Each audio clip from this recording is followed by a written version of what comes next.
നമസ്കാരം.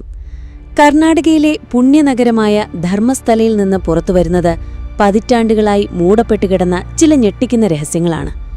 നിരന്തരമായ ബലാത്സംഗങ്ങൾ, കൊലപാതകങ്ങൾ, അതിനെല്ലാം മുകളിൽ അധികാരത്തിന്റെ വലിയൊരു മറ. ഇപ്പോൾ ഒരു ശുചീകരണ തൊഴിലാളിയുടെ വെളിപ്പെടുത്തലോടെ ആ രഹസ്യങ്ങളുടെ ചുരുൾ അഴിയുകയാണ്. 1995 മുതൽ 2014 വരെ ധർമ്മസ്ഥലയിൽ ശുചീകരണ തൊഴിലാളിയായി ജോലി ചെയ്തിരുന്ന ഒരാൾ താൻ ഏകദേശം 100ഓളം മൃതദേഹങ്ങൾ കുഴിച്ചുമൂടാൻ നിർബന്ധിതനായി എന്ന് വെളിപ്പെടുത്തിയതോടെയാണ് ഈ സംഭവം വീണ്ടും ചർച്ചയാവുന്നത്. ബലാത്സംഗം ചെയ്ത് കൊലപ്പെടുത്തിയ പെൺകുട്ടികളുടെയും യുവതികളുടെയും മൃതദേഹങ്ങളാണ് അവയെന്നാണ് അയാൾ പറയുന്നത്. വർഷങ്ങൾക്കിപ്പുറം മാനസിക സമ്മർദ്ദം സഹിക്കാൻ വയ്യാതെയാണ് അയാൾ ഈ സത്യങ്ങൾ പോലീസിനോടും കോടതിക്ക് മുന്നിലും തുറന്നു പറഞ്ഞത്.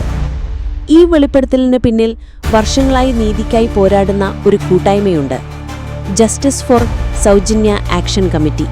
2012 അതിക്രൂരമായി ബലാത്സംഗം ചെയ്യപ്പെട്ട് കൊല്ലപ്പെട്ട സൗജന്യ എന്ന +2 വിദ്യാർത്ഥിനിയുടെ കേസ് ഓർമ്മയില്ലേ? ആ കേസ് അന്വേഷണത്തിലെ പരാജയവും യഥാർത്ഥ പ്രതികളെ പിടികൂടാത്തതും വലിയ പ്രതിഷേധങ്ങൾക്ക് വഴിവെച്ചിരുന്നു.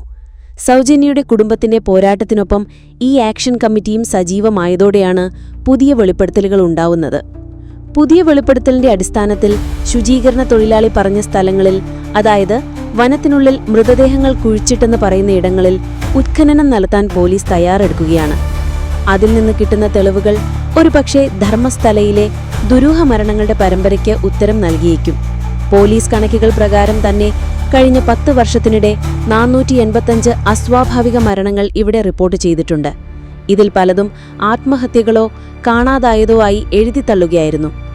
ഡി ഗാങ് എന്നറിയപ്പെടുന്ന ഒരു വലിയ സംഘമാണ് ഇതിനെല്ലാം പിന്നിലെന്നാണ് ആരോപണം.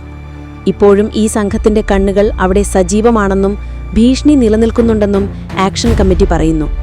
എന്തായാലും ഒരു ശുചീകരണ തൊഴിലാളിയുടെ മനസാക്ഷിക്കുത്തിൽ നിന്ന് തുടങ്ങിയ ഈ പോരാട്ടം ഇപ്പോൾ നിർണായക ഘട്ടത്തിലാണ്. സൗജന്യയ്ക്കും പേരുപോലും അറിയാത്ത മറ്റു 100 കണക്കിന് ഇരകൾക്കും നീതി ലഭിക്കുമെന്ന പ്രതീക്ഷയിലാണ് ഒരു നാട് മുഴുവൻ.